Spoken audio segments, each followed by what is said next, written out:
Hello, my darling, and welcome to today's story time. If you like what you hear, please make sure to like and comment. And now, on with our story time. Chapter 12. It was dreadful in the forest. I have said, or perhaps I have not said, that my memory plays me sad tricks these days, but I glowed with pride when 3 such men as my comrades thanked me for having saved, or at least greatly helped, the situation. As the youngster of the party, not merely in years, but in experience, character, knowledge, and all that goes to make a man, I had been overshadowed from the first. And now, I was coming into my own. I warmed at the thought, alas, for the pride which goes before a fall. That little glow of self-satisfaction, that added measure of self-confidence, were to lead me on that very night to the most dreadful experience of my life, ending with a shock which turns my heart sick when I think of it. It came about in this way. I had been unduly excited by the adventure of the tree, and sleep seemed impossible. Summerlee was on guard, sitting hunched over our small fire, a quaint, angular figure, his rifle across his knees, and his pointed, goat-like beard wagging with every weary nod of his head. Lord John lay silent, wrapped in the South American poncho which he wore, while Challenger snored with a roll and a rattle which reverberated through the woods. The full moon was shining brightly, and the air was crispy cold. What a night for a walk. And then suddenly came the thought, why not? Suppose I stole away. Suppose I made my way down to the central lake. Suppose I was back at breakfast with some record of that place. Would I not in that case be thought an even more worthy associate? Then, if Summerlee carried the day and some means of escape were found, we should return to London with first-hand knowledge of the central mystery of the plateau, to which I alone, of all men, would have penetrated. I thought of Gladys. With her, there are heroisms all around us. I seemed to hear her voice as she said it. I thought also of McArdle. What a 3-column article for the paper. What a foundation for a career. A correspondentship in the next great war might be within my reach. I clutched at a gun. My pockets were full of cartridges, and, parting the thorn bushes at the gate of our zareba, quickly slipped out. My last glance showed me the unconscious Summerlee, most futile of sentinels, still nodding away like a strange mechanical toy in front of the smoldering fire. I had not gone 100 yards before I deeply repented my rashness. I may have said somewhere in this chronicle that I am too imaginative to be a really courageous man, that I have an overpowering fear of something afraid. This was the power which now carried me onwards. I simply could not slink back with nothing done, even if my comrades should not have missed me, and should never know of my weakness. There would still remain some intolerable self-shame in my own soul. And yet, I shuddered at the position in which I found myself, and would have given all I possessed at that moment to have been honorably free of this whole business. It was dreadful in the forest. The trees grew so thickly and their foliage spread so widely that I could see nothing of the moonlight, save that here and there the high branches made a tangled filigree against the starry sky. As the eyes became more and more used to the obscurity, one learned that there were different degrees of darkness among the trees, that some were dimly visible, while between and among them there were coal-black shadowed patches, like the mouths of caves, from which I shrank in horror as I passed. I thought of the despairing yell of the tortured iguanodon, that dreadful cry which had echoed through the woods, I thought, too, of that glimpse I had had in light of Lord John's torch, of that bloated, warty, blood-slavering muzzle. Even now, I was on its hunting ground.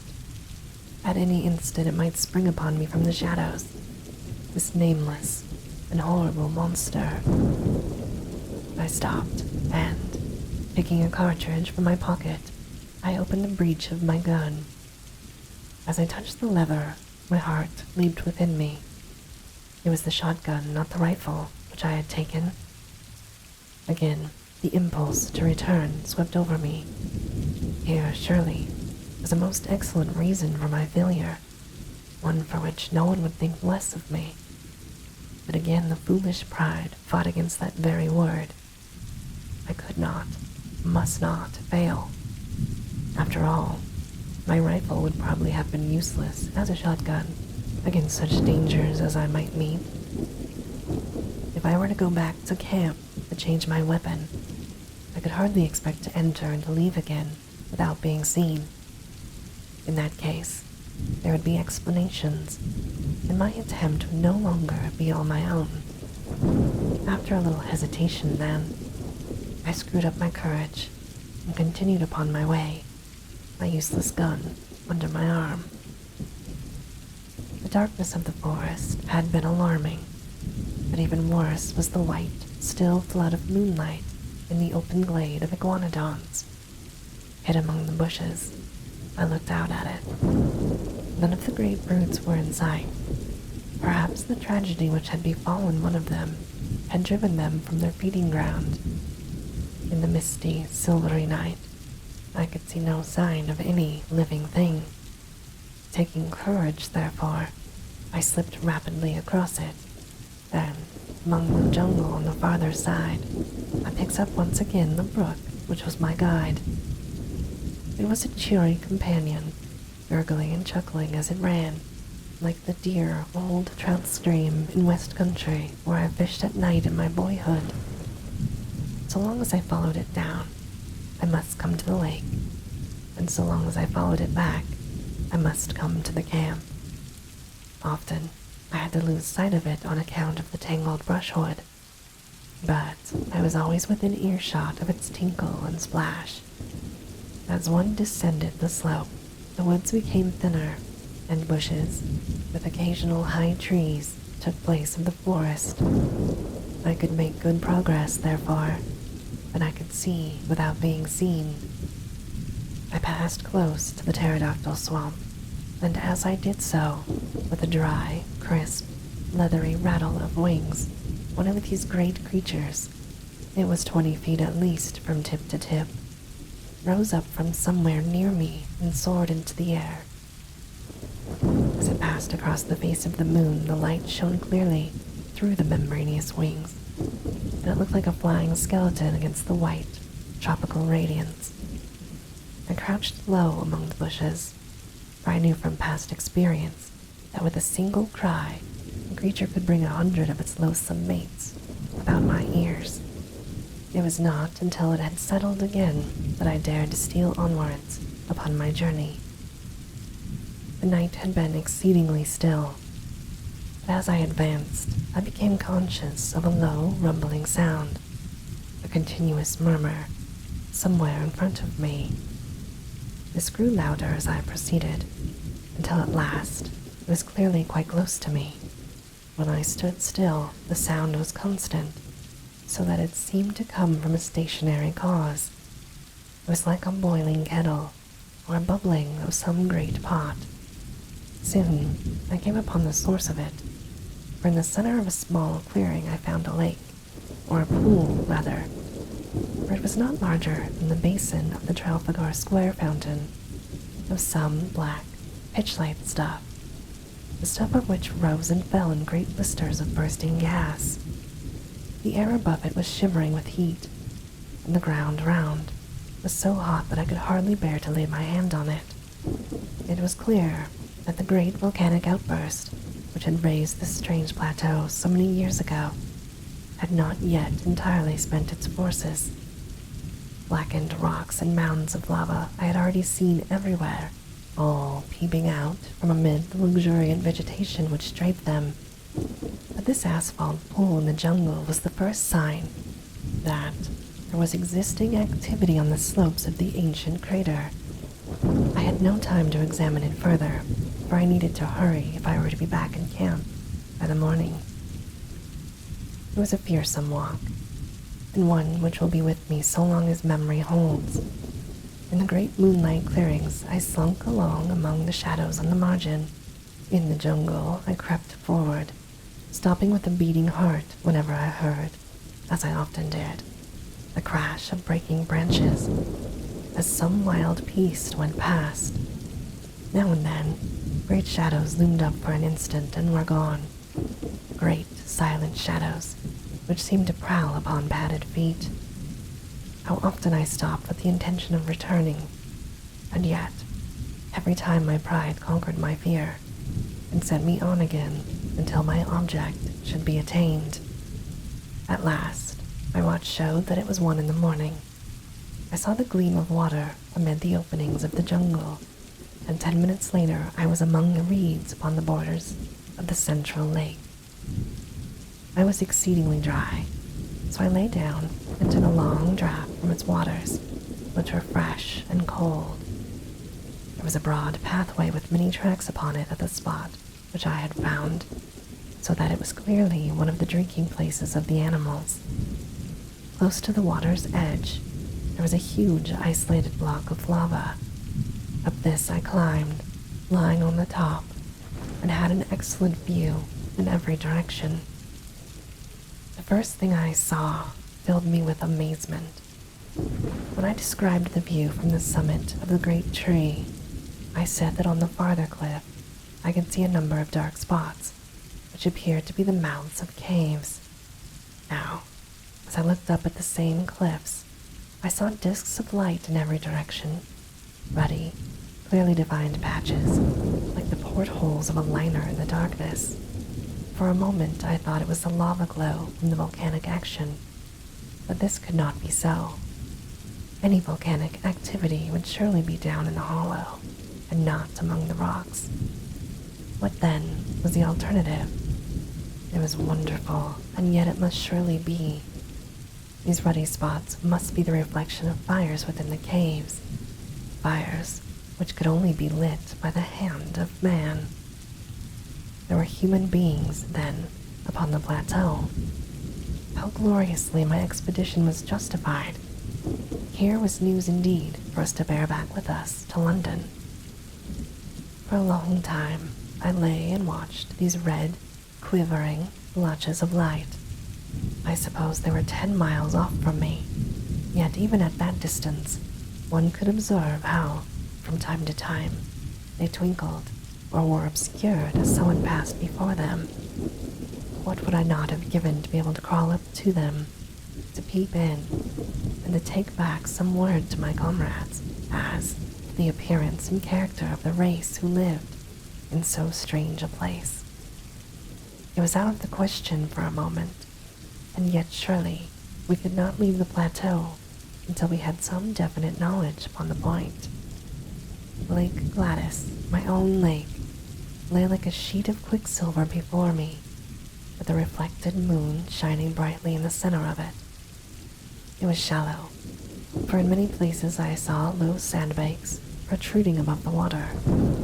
Everywhere upon the still surface I could see signs of life, sometimes mere rings and ripples in the water, sometimes the gleam of a great silver-sided fish in the air, sometimes the arched, slate-colored back of some passing monster. Once upon a yellow sandbank, I saw a creature like a huge swan, with a clumsy body and a high, flexible neck, shuffling about that on the margin. Presently it plunged in, and for some time I could see the arched neck and darting head undulating over the water. Then it dived, and I saw it no more. My attention was soon drawn away from these distant sights and brought back to what was going on at my very feet. Two creatures, like large armadillos, had come down to the drinking place. They were squatting at the edge of the water, their long, flexible tongues like red ribbons shooting in and out as they lapped. A huge deer with branching horns, a magnificent creature which carried itself like a king, came down with its doe and 2 fawns and drank beside the armadillos. No such deer exist anywhere else on earth, for the moose or elks that I have seen would hardly have reached its shoulders. Presently, it gave a warning snort and was off with its family among the reeds, while the armadillos also scuttled for shelter. A newcomer, a most monstrous animal, was coming down the path. For a moment, I wondered where I could have seen that ungainly shape that arched back with triangular fringes along it, that strange bird-like head held close to the ground. Then it came back to me. It was the Stegosaurus, the very creature which Maplewhite had preserved in his sketchbook, and which had been the first object which arrested the attention of Challenger. There it was, perhaps the very specimen which the American artist had encountered. The ground shook beneath his tremendous weight, and his gulpings of water resounded through the still night. For 5 minutes, he was so close to my rock that by stretching out my hand, I could have touched the hideous waving hackles upon his back. Then he lumbered away and was lost among the boulders. Looking at my watch, I saw that it was now 2:30, and high time, therefore, that I started upon my homeward journey. There was no difficulty about the direction in which I should return, for all along I had kept the little brook upon my left, and I knew that it opened into the central lake within a stone's throw of the boulder upon which I had been lying. I set off, therefore, in high spirits, for I felt that I had done good work, and I was bringing back a fine budget of news for my companions. Foremost of all, of course, were the sight of the fiery caves and the certainty that some troglodyte race inhabited them. But besides that, I could speak from experience of the central lake.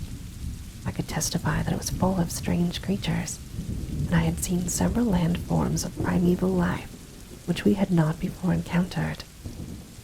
I reflected as I walked that few men in the world could have spent a stranger night or added more to human knowledge in the course of it.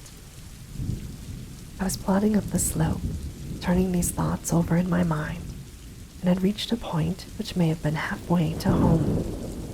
But my mind was brought back to my own position by a strange noise behind me. It was something between a snore and a growl, low, deep, and exceedingly menacing. Some strange creature was evidently near me, but nothing could be seen, so I hastened more rapidly on my way. I had traversed 1/2 mile or so, when suddenly the sound was repeated, still behind me, but louder and more menacing than before.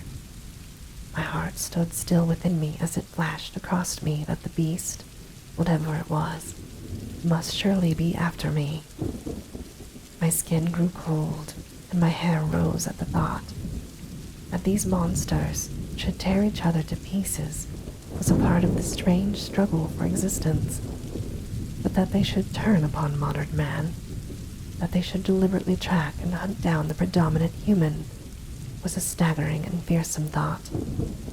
I remembered again the blood-beslobbered face which we had seen in the glare of Lord John's torch, like some horrible vision from the deepest circle of Dante's hell. With my knees shaking beneath me, I stood and glared with starting eyes down the moonlit path which lay behind me. All was quiet, as in a dream landscape. Silver clearings and the black patches of the bushes, nothing else I could see. Then, from out of the silence, imminent and threatening, there came once more that low, throaty croaking, far louder and closer than before. There could no longer be doubt. Something was on my trail, and was closing in upon me every minute. I stood like a man paralyzed, still staring at the ground which I had traversed. Then suddenly I saw it. There was a movement among the bushes at the far end of the clearing which I had just traversed. A great dark shadow disengaged itself and hopped out into the moonlight. I say hopped advisedly, for the beast moved like a kangaroo, springing along in an erect position upon its powerful hind legs, while its front ones were held bent in front of it. It was of enormous size and power, like an erect elephant, but its movements, in spite of its bulk, were exceedingly alert. For a moment, as I saw its shape, I hoped that it was an iguanodon, which I knew to be harmless, but, ignorant as I was, I soon saw that this was a very different creature. Instead of the gentle, deer-shaped head of the great three-toed leaf-eater, this beast had a broad, squat, toad-like face, like that which had alarmed us in camp. His ferocious cry and the horrible energy of his pursuit assured me that this one surely was one of the great flesh-eating dinosaurs, the most terrible beasts which have ever walked this earth. As the huge brute loped along, it dropped forward upon its forepaws and brought its nose to the ground every 20 yards or so. It was smelling out my trail. Sometimes, for an instant, it was at fault. Then it would catch up again and come bounding swiftly along the path that I had taken. Even now, when I think of that nightmare, the sweat breaks out upon my brow. What could I do? My useless fowling piece was in my hand. What help could I get from that? I looked desperately round for some rock or tree, but I was in a bushy jungle with nothing higher than a sapling within sight. While I knew that the creature behind me could tear down an ordinary tree as though it was a reed, my only possible chance lay in flight. I could not move swiftly over the rough, broken ground, but as I looked around me in despair, I saw a well-marked, hard-beaten path which ran across in front of me.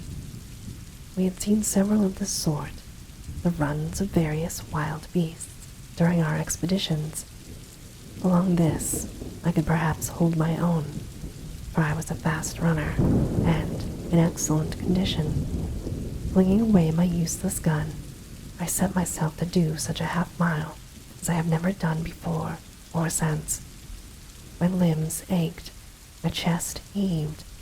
I felt that my throat would burst for want of air, and yet, with that horror behind me, I ran, and I ran, and I ran. At last I paused, hardly able to move. For a moment, I thought that I had thrown him off. The path lay still behind me, but then, suddenly, with a crashing and rending, a thudding of giant feet and a panting of monster lungs, the beast was once behind me again. He was at my very heels. I was lost. Madman that I was to linger so long before I fled. Up to then, he had hunted by scent, and his movement was slow, but he had actually seen me as I started to run. From then onwards, he had hunted by sight, for the path showed him where I had gone. Now, as he came round to the curve, he was springing in great bounds. The moonlight shone upon his huge, piercing eyes, a row of enormous teeth in his open mouth, and the gleaming fringe of claws upon his short, powerful forearms. With a scream of terror, I turned and rushed wildly down the path. Behind me, the thick, gasping breathing of the creature sounded louder and louder. His heavy footfall was right beside me. Every instant I expected to feel his grip upon my back, and then suddenly there came a crash. I was falling through space, and everything beyond was darkness and rest. As I emerged from my unconsciousness, which could not, I think, have lasted more than a few moments, I was aware of a most dreadful and penetrating smell. Putting out my hand in the darkness, I came upon something which felt like a huge lump of meat, while my other hand closed upon a large bone. Up above me there was a circle of starlit sky, which showed me that I was lying at the bottom of a deep pit. Slowly I staggered to my feet, and I felt myself all over. I was stiff and sore from head to foot, but there was no limb which I would not move, no joint which would not bend. As the circumstances of my fall came back into my confused brain, I looked up in terror, expecting to see that dreadful head silhouetted against the paling sky. There was no sign of a monster, however, nor could I hear any sound from above. I began to walk slowly round, therefore, feeling in every direction to find out what this strange place could be into which I had so opportunely precipitated. It was, as I have said, a pit, with sharply sloping walls and a level bottom about 20 feet across. This bottom was littered with great goblets of flesh, most of which was in the last state of putridity. The atmosphere was poisonous and horrible. After tripping and stumbling over these lumps of decay, I came suddenly against something hard, and I found that an upright post was firmly fixed in the center of the hollow. It was so high that I could not reach the top of it with my hand, and it appeared to be covered with grease. Suddenly, I remembered that I had a tin box of wax vestas in my pocket. Striking one of them, I was able to at last form some opinion of this place into which I had fallen. There could be no question as to its nature. It was a trap, made by the hand of man. The post in the center, some 9 feet long, was sharpened at the upper center, and was black with the stale blood of the creatures who had been impaled upon it. The remains scattered about were fragments of the victims, which had been cut away in order to clear the stake for the next who might blunder in. I remembered that Challenger had declared that man could not exist upon the plateau, since with his feeble weapons he could not hold his own against the monsters who roamed it. But now, it was clear enough how it could be done. In their narrow-mouthed caves, the natives, whoever they might be, had refuges into which the huge saurians could not penetrate, while with their developed brains, they were capable of setting such traps, covered with branches, across the paths which marked the run of the animals, as would destroy them in spite of their strength and activity. Man was always the master. The sloping wall of the pit was not difficult for an active man to climb, but I hesitated long before I trusted myself within reach of the dreadful creature which had so nearly destroyed me. How did I know that he was not lurking in the nearest clump of bushes, waiting for my reappearance? I took heart, however, as I recalled a conversation between Challenger and Summerlee upon the habits of the great saurians. Both were agreed that the monsters were practically brainless, and that there was no room for reason in their tiny cranial cavities, and that if they have disappeared from the rest of the world, it was assuredly on account of their own stupidity, which made it impossible for them to adapt themselves to changing conditions. To lie in wait for me now would mean that the creature had appreciated what had happened to me, and this in turn would argue some power connecting cause and effect. Surely it was more likely that a brainless creature, acting solely by vague predatory instinct, would give up the chase when I disappeared, and, after a pause of astonishment, would wander away in search of some other prey. I clambered to the edge of the pit and looked over. The stars were fading. The sky was whitening, and the cold wind of morning blew pleasantly upon my face. I could hear or see nothing of my enemy. Slowly, I climbed out and sat for a while upon the ground, ready to spring back into my refuge if any danger should appear. Then, reassured by the absolute stillness and by the glowing light, I took my courage in both hands and stole back along the path which I had come. Some distance down, I picked up my gun, and shortly afterwards struck the brook which was my guide. so with many a frightened backward glance, I made for home. And suddenly, there came something to remind me of my absent companions. In the clear, still morning air, there sounded far away the sharp, hard note of a single rifle shot. I paused and listened, but there was nothing more. For a moment I was shocked at the thought that some sudden danger might have befallen them, but then a simpler and more natural explanation came to my mind. It was now broad daylight. No doubt my absence had been noticed. They had imagined that I was lost in the woods and had fired this shot to guide me home. It is true that we had made a strict resolution against firing, but if it seemed to them that I might be in danger, they would not hesitate. It was for me now to hurry on as fast as possible, and so to reassure them. I was weary and spent, as my progress was not so fast as I wished, but at last I came into regions which I knew. There was the swamp of the pterodactyls upon my left. There in front of me was the glade of the iguanodons. Now I was in the last belt of trees which separated me from Fort Challenger. I raised my voice in a cheery shout to allay their fears. No answering greeting back to me. My heart sank at that ominous stillness. I quickened my pace into a run. The zareba rose before me, even as I had left it. The gate was open. I rushed in. In the cold morning light, it was a fearful sight which met my eyes. Our effects were scattered in wild confusion over the ground. My comrades had disappeared, and close to the smoldering ashes of our fire, the grass was stained crimson with a hideous pool of blood. I was so stunned by this sudden shock that for a time I must have nearly lost my reason.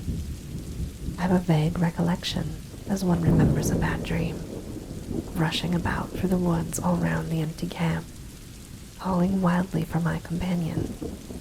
No answer came back from the silent shadows.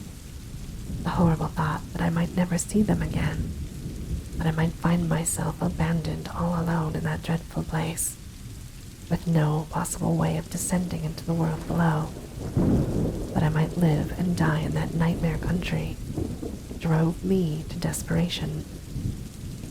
I could have torn my hair and beaten my head in my despair. Only now did I realize how I had learned to lean upon my companions, upon the serene self-confidence of Challenger, and upon the masterful, humorless coolness of Lord John Roxton. Without them, I was like a child in the dark, helpless and powerless. I did not know which way to turn, or what I should do first. After a period during which I sat in bewilderment, I set myself to try and discover what sort of misfortune could have befallen my companions. The whole disordered appearance of the camp showed that there had been some sort of attack, and the rifle shot no doubt marked the time when it had occurred. That there should only have been one shot showed that it had been over all in an instant. The rifles still lay upon the ground, and one of them, Lord John Roxton's, had the empty cartridge in the breech. The blankets of Challenger and of Summerlee, right beside the fire, suggested that they had been asleep at the time. The cases of ammunition and of food were scattered about in a wild litter, together with our unfortunate cameras and plate carriers, but none of them were missing. On the other hand, all the exposed provisions, and I remembered that there were a considerable quantity of them, were gone. There were animals then, and not natives, who had made the inroad, for surely the latter would have left nothing behind. But if animals, or some single terrible animal, then what had become of my comrades? A ferocious beast would surely have destroyed them and left their remains. It is true that there was one hideous pool of blood, which told of violence. Such a monster as had pursued me during the night could have carried away a victim as easily as a cat would a mouse. In that case, The others would have followed me in pursuit, but then they would assuredly have taken their rifles with them. The more I tried to think it out with my confused and weary brain, the less I could find any plausible explanation. I searched round in the forest, but could see no tracks which would help me to my conclusion. Once I lost myself, and it was only by good luck, and after an hour of wandering, that I found the camp once more. Suddenly a thought came to me and brought some little comfort to my heart. I was not absolutely alone in the world. Down at the bottom of the cliff, and within call of me, was waiting the faithful Zambo. I went to the edge of the plateau and looked over. Sure enough, he was squatting among his blankets beside his fire in his little camp. But, to my amazement, a second man was seated in front of him. For an instant my heart leaped for joy, as I thought that one of my comrades had made his way safely down. But a second glance dispelled the hope. The rising sun shone red upon the man's skin. He was an Indian. I shouted loudly and waved my handkerchief. Presently, Zambo looked up, waved his hand, and turned to ascend the pinnacle. In a short time, he was standing close to me and listening with deep distress to the story which I told him. "The devil got them for sure, Malone," he said. "You got into the devil's country, and he take you all to himself. You take advice, and come down quick, else he'll get you as well." "How can I come down, Zambo?" "You get creepers from trees, throw them over here. I make fast to the stump, and you'll have a bridge." "We have thought of that," I said. "There are no creepers here which could bear us." "Send for ropes, then." "Who can I send and where?" I asked. "Send to the villages. Plenty hide rope in Indian villages. Indians are down below. Send him." "Who is he?" "One of our Indians. Other ones beat and take away his pay. He came back to us. Ready now to take letter, bring rope, anything you need." Take a letter, I realized. Why not? Perhaps he might bring help. But in any case, he would ensure that our lives were not spent for nothing, and that news of all we had won for science should reach our friends at home. I had 2 completed letters already waiting. I would spend the day writing a third, which would bring my experiences absolutely up to date. The Indian could bear this back to the world. I ordered Zambo, therefore, to come again in the evening. Then I spent my miserable and lonely day in recording my own adventures of the night before. I also drew up a note to be given to any merchant or captain of a steamboat whom the Indian could find, imploring them to see that ropes were sent to us, since our lives must depend upon it. These documents I threw to Zambo in the evening, and also my purse, which contained 3 English sovereigns. These were to be given to the Indian, and he was promised twice as much if he returned with the ropes.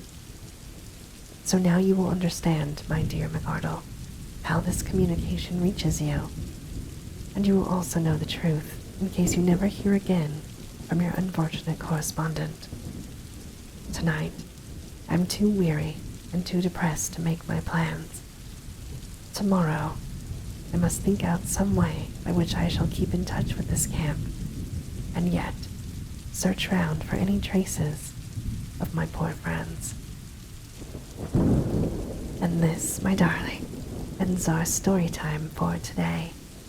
As always, I hope that you have very sweet and creepy dreams. Good night.